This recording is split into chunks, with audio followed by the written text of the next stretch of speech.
You're tuned into Recovery TV, the voice of hope, with your host, John J. Tassoni Jr. Discussions and information on addiction and mental health issues. Here's your host, John J. Tassoni Jr., with today's guest. Welcome to another edition of Recovery TV, and I'm your host, John Tassoni. Rhode Island Coalition on Elder Justice is in the house today, but before we start, please pick up your Narcan. Get it, put it in your purse, keep it in your car. This saves lives. The reason why we're down 7% is because of this little box. We need to go down more than 7%. So my guest today is Elizabeth and Stephen. Welcome, ladies and gentlemen. Thank you for coming in today. I want to talk a little bit about the coalition and Elders Justice. And Stephen, you are with the legal end of it? I'm with Rhode Island Legal Services. Yep. So it's a nonprofit organization that has many different units that do from family law and, and my particular unit is for elder protection. And we do cases involving elder abuse, neglect, self-neglect, abandonment, and financial exploitation on the civil end.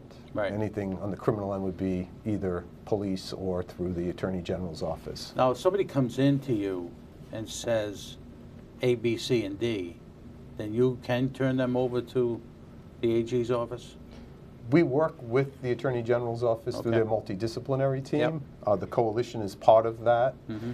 And the Office on Healthy Aging, we work very closely with their Adult Protective Service Agency. And a lot of times they'll call us if they have an issue, or they call the multidisciplinary team, or they'll call the Attorney General's office. It branches out to everybody. Everybody's working together very harmoniously at this point and juncture. We're really trying to create a network throughout the state that will help elders in crisis and hopefully start putting a dent in elder abuse and neglect, and also the financial exploitation of elders. You know, you just said something that it's a wide net that's casted right now. I see it all the time. People even call my office. There's issues on Facebook, Twitter. They're getting these phone calls. They're getting these text messages. I got a text message the other day that I went through a bridge and I didn't pay my $6.99. Well, I know I never went over to the Newport Bridge, so I don't know where that $6.99 came in, but it was a scam because the next day it was on Channel 10 and Channel 12. So those type of things catch, and I'll use the word catch, the elder folks because they don't realize and they're not sure. Did I go over that bridge? I'm not sure. Maybe I should hurry up and pay that $6.99. And they get worried. They get scared. Or you get the scam where they call up and they say, oh, your grandson or your granddaughter's just been arrested. You need to send us $250 right away so we can let them out of jail. Stuff like that, correct? Certainly. And I always say that think first, take a moment, don't just react. Right. But you know how elderly people are. Certainly. You know, especially if you got a grandson or a granddaughter who you're very close to. I can't believe they got arrested. I gotta, where do I send a check? Or what? Let me give you my bank account. And they do, And they that's do. where people get caught. And I always say it's not good to engage with individuals of this nature, Right. because of AI, because of recording voices of individuals, of using a third line so that they can actually use your voice to say yes or to say no, and they've got your bank on the other end. You don't know what the criminal is doing at this point. And they're very tech savvy. Oh, yeah. And they're way ahead of the curve. And so a lot of elders I know, well, I'm going to keep them on the phone, I'm going to engage. And the worst thing you can do is engage with them, because that's exactly what they want. They want more time to talk with you, get you to do things that you're not even thinking is actually causing an issue for you. And so I always say it's best to not answer, or if they tell you something about your grandson, your granddaughter being incarcerated or needing money to get bail, it's best to say, well, fine, I will check into it. And then call a relative, call somebody else that your loved one is in danger or is in jail, and find out, calling a local police department, calling the state police, finding out what's true if you really believe that that's going on. There is definitely some connection somewhere that's going to lead you that. And I know they try to say it's out of state. You know, they'll say, oh, your granddaughter's in Delaware, your granddaughter's in Florida, or, so they're trying to get you to send money out. It's best stop, take a moment, understand that a 5-minute phone call to your daughter or your son isn't going to change the fact that if this has truly happened, is going to make a big difference. But it's going to make a big difference to you if your money is now engaged in somebody else's hands. Right. And more than likely, once it's gone, once the money's taken, very, very rarely does anybody get anything back. Yeah, just got to look at the phone number. You look at the phone number, it's either 800 or 888 numbers or a really odd area code. You know, and Sure. you get them. I mean, I see them all the time, and I say, yeah. And sometimes they're savvy. They Yeah. use 401. Yeah. But it'll be an area of Rhode Island that you've never received phone calls from Right. before. Like sometimes it'll come in through Westerly or it'll come Right. through Newport, and you got to think to yourself, do I even know? Like, why would Know someone be anybody, calling me from that? And Right. if you're in Florida, truly, like I say, Right. if you take that moment, so you're calling my granddaughter's in Florida, she's in jail, she needs bail, yet the number that's coming through is this either Rhode Island local or it's some other Right. area code that you're not even aware of. That's Right. probably not even Florida. Right. So that's why taking that moment can really save a lot of headaches later on. You for guys the are going to elder. have your hands full over the next, especially with AI coming out, and the things that AI can do, put a lot of pressure on the elderly and the seniors, because you don't know, and they're vulnerable. You know, I mean, I had a episode the other day, and I was really ticked off at a particular dealership I went to. This new system that they got, they send you text messages when you're sitting there. Like, why wouldn't you come out and tell me instead of sending me a text? I was on the phone for like 20 minutes before I got a text that said I needed all this work done. You know, stuff like that irritates me because the seniors, they don't get it. You know, they're vulnerable. You can't even go out and sit with them. They send you a text message. Not good. No, it Not isn't. So tell me what HHP is up to these days. Well, I work at Horizon Healthcare Partners as the Director of Community Engagement, and it's very busy. I work promoting mental health wellness through 988 Suicide Crisis Lifeline and BH Link. So 988 Lifeline was sponsored in 2019 by our own Jack Reed, Rhode Island Jack Reed, and it became a mandate in all states in 2022. So folks dial 988 when they have any sort of mental health distress. It could be substance use, it could be depression, but it's an option to call rather than dial 911 in emergency services, you know, that were meant for public safety purposes. I mean, our first responders are definitely trained to deal with all types of populations, but when you dial 988, you'll be connected with someone that deals with just behavioral health issues. Now, I have to dial 988 right now to go to break. Oh, okay. We'll be right back after these messages. You're watching Recovery TV. I'm John Tassoni. We'll see you in a bit. And now, back to Recovery TV with your host, John J. Tassoni Jr. Recovery TV is made possible by our supporting sponsors and our title sponsor, AdCare. Now, here's John and today's guest. Welcome back to Recovery TV, and I'm your host, John Tassoni. Rhode Island Coalition for Elder Justice is in the house today. Elizabeth and Stephen. And Elizabeth, I apologize for cutting you off because we had to go to break, so can you please finish your segment? Oh, no problem. And I was about to talk about BH Link, which is a crisis triage facility in East Providence, located in the same building as the 988 Crisis Lifeline.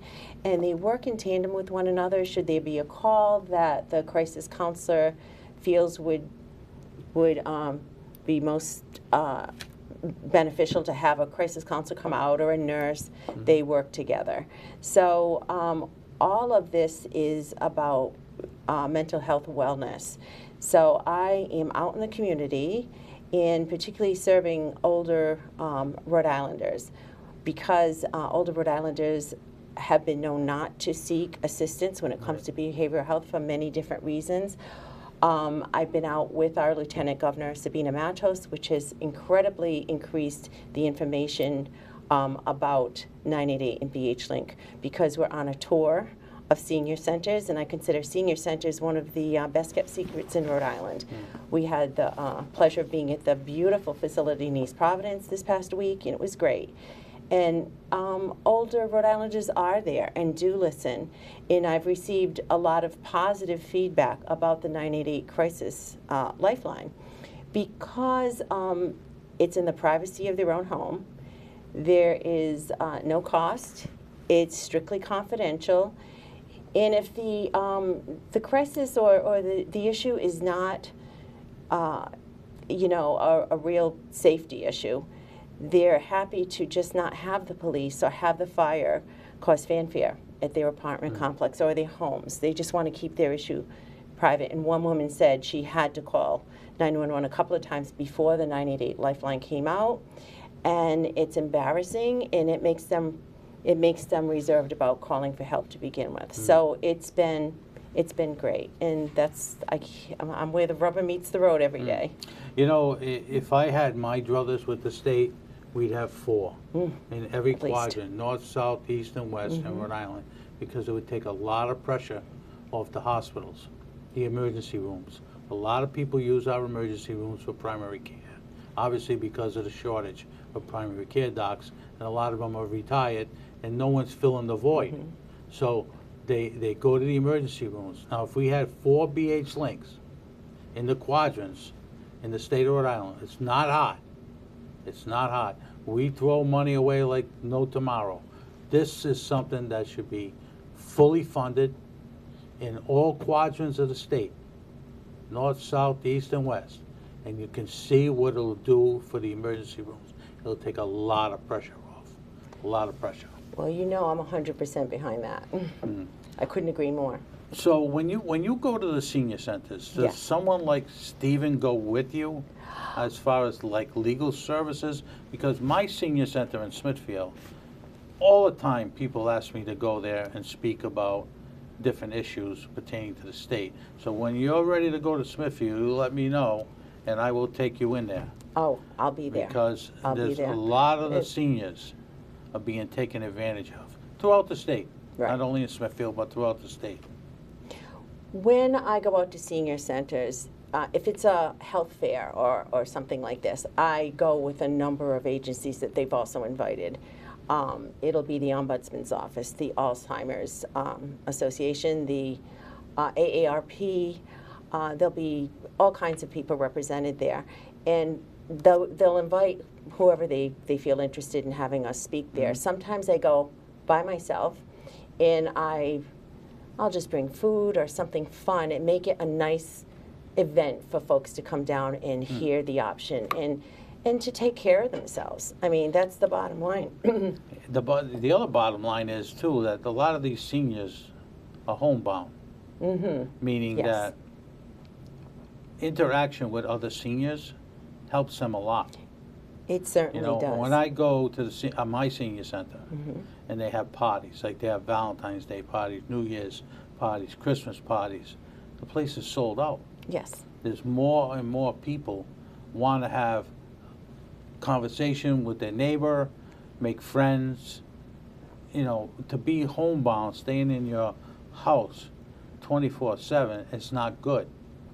And then you got a place like 988, you got HHP, you got all these places that they don't know about. Right. Because we do not do a good job of getting in their homes and letting them know what's available to them. I sit on the board at Tri-County. I can't tell you how many times we have conversations in the board that the community doesn't even know what Tri-County does. Tri-County doesn't really do a good job of getting the message out. So there's not only Tri-County in Johnston, Smithfield, all over. The seniors have got to get a way out. They have to have a way out. And what you're doing, I commend you for. Thank you. What you're doing, Stephen, I commend you for. But as you said before, we got to cast a wide net, bring all these people together, and get information out. So- Maybe something like, too, like a booklet. You know, if we can get funding to get a booklet, and get it into the senior centers. The Office of Healthy Aging does have a booklet. It's And back it's in on print.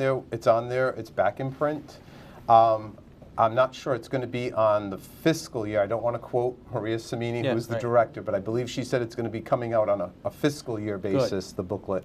It is available on their website in larger print. I think it's also available on the website in Spanish. And so it is a very helpful book. I mean, it's a tool I use. I usually keep one with me that if I need to look up a certain particular area. And we do, I know most of the organizations do try to carry that with them. I know some of the senior centers, for the most part, do get a box of those to hand out. Yep. But again, getting them to the homes where people are homebound and getting it in there is difficult. I do presentations with Tri-County. I do them at the United Way. I do a lot with the CAP agencies to try to help them with areas that they're finding difficult to deal with. And I know a lot of them try to bring information to the people that are homebound. I know Meals on Wheels is trying to put pamphlets on their meals when they drop off Right. to the homes. So this way somebody Great in the idea. home gets that Right. information. I do my own presentations to the senior centers. I do a legal clinic at Coventry Senior Center. So we are all, the coalition and the MDT and the AG's office, the Office of Healthy Aging, a lot of different community agencies are trying to get out into the senior centers, but doing it in smaller segments rather than together, because it's difficult to do. If I've got a 45-minute presentation and you have a 30-minute, it's tough to have seniors Right. sitting there for 2 hours. Well, you gotta have them sit there when they're having lunch. Yes. That's the key. We're gonna take a quick break. You're watching Recovery TV, and I'm your host, Sean Tassoni. We'll be right back after these messages. And now, back to Recovery TV with your host, John J. Tassoni Jr. Recovery TV is made possible by our supporting sponsors and our title sponsor, AdCare. Now, here's John and today's guest. Welcome back to Recovery TV, and I'm your host, Sean Tassoni. The Rhode Island Coalition on Elder Justice is in the house today. Elizabeth and Stephen, thank you both for joining us today. A wealth of information for my viewers, especially my senior viewers, because as you said earlier, they're a little reluctant to make that call. But 988 is 2025. It's a good number to call, good information. Stephen, I want to turn to you because we only got a few minutes left. If you want to give us any information. Sure. So, RI Elder Justice has their website, .org, that you can go to. You can call the Office of Healthy Aging if you're experiencing abuse or you think someone does. In Rhode Island, we're all mandatory reporters. You see something, say something. Exactly. And that's 401-462-0555. There is also an online reporting tool at oha.ri.gov that you can go to.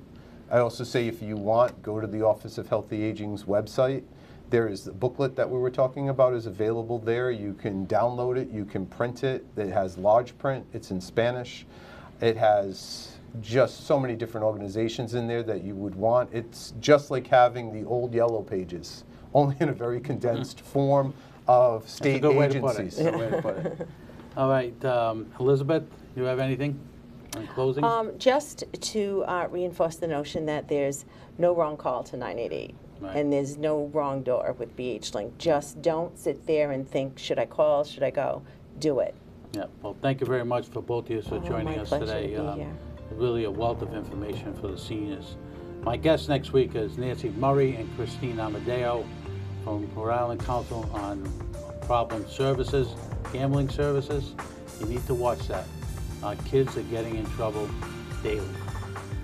So again, if you see something, say something. We'll see you next week.